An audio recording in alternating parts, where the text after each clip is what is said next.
rights and wrongs in this life. Someone is watching you. Big Brother. It's actually not Big Brother, it's Santa.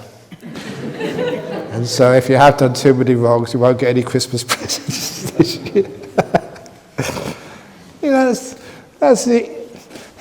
Again, that's one of those other things which are really sort of imbibed into us from a very early age. That, that someone is watching us all the time. We have to do, what's right and what's wrong. Here's a nice story for you. This is an Indian Hindu story, but, I love it as a Buddhist. Actually, my goodness, I'm taking so much time on these things. We don't want to go to bed tonight, we'll just carry on until breakfast. Look, I've only done a few here.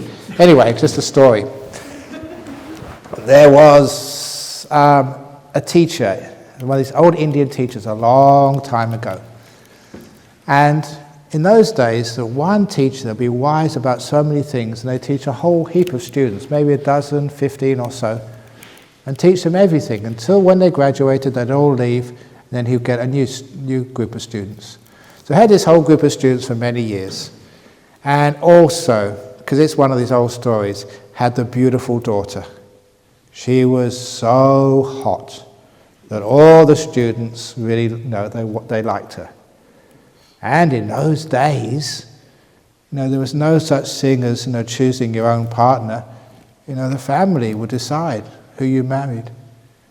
And so one day the teacher said, "Look, I've got this one daughter, and I know you all like her. She's very beautiful, of a wonderful character. And being her father, I have to make a decision on who she'll marry. And I've got to make that decision soon. And usually it should be the best student. So in order to find out which one of you is the best student and who will marry my daughter, I'll give you a test. It's a test of wisdom and obedience. So this is your test. I want you, in the next 7 days, to go to the villages surrounding here and steal as much as you can. Because I've got another problem. I have to give a dowry for my daughter. I haven't got enough money for that. Whoever marries my daughter, you have to get a house, set yourselves up, and it's very expensive. So I want you to all go around, steal whatever you can, and whoever steals the most will marry the daughter, will also get all the loot." And he said, one important thing, make sure that no one sees you steal. And whoever steals the most will get my daughter. All the students were really surprised, because that was a very, very good teacher who was usually very moral. And now he was telling them to steal. But obedience was such in those days, whatever your teacher said, you had to follow. And actually they all wanted to marry the daughter. So the next nights, they snuck into the houses, trying to keep the teacher's instructions not to make sure that no one saw them steal. So they'd wait until everyone fell asleep or they left, and they'd crawl in and steal this and steal that and bring it back to their teacher.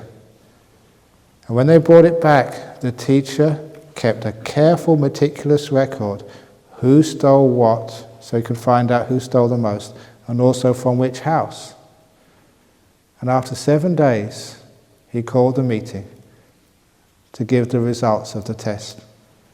And he said, "You've all stolen so much stuff, much more than I expected. You've done a really good job. All except one of you, who hasn't stolen anything at all. Why?" And this poor little student came up and said, "Because I followed your instructions. But I told you to steal. But Master, you told us to make sure that no one saw me steal." But all the others did that as well. They crept into the houses when people were asleep or when they'd left. "Didn't you do that?" He said, "Oh yes, I did that too, Master. I crept in when people had all left, but as I was about to take the thing, I realized someone was looking." "Who was that?" said the Master. "Me," said the student. "I was seeing me steal. Therefore I couldn't follow your instructions." And the Master said, "Thank goodness I've got one smart disciple. amongst all you stupid guys.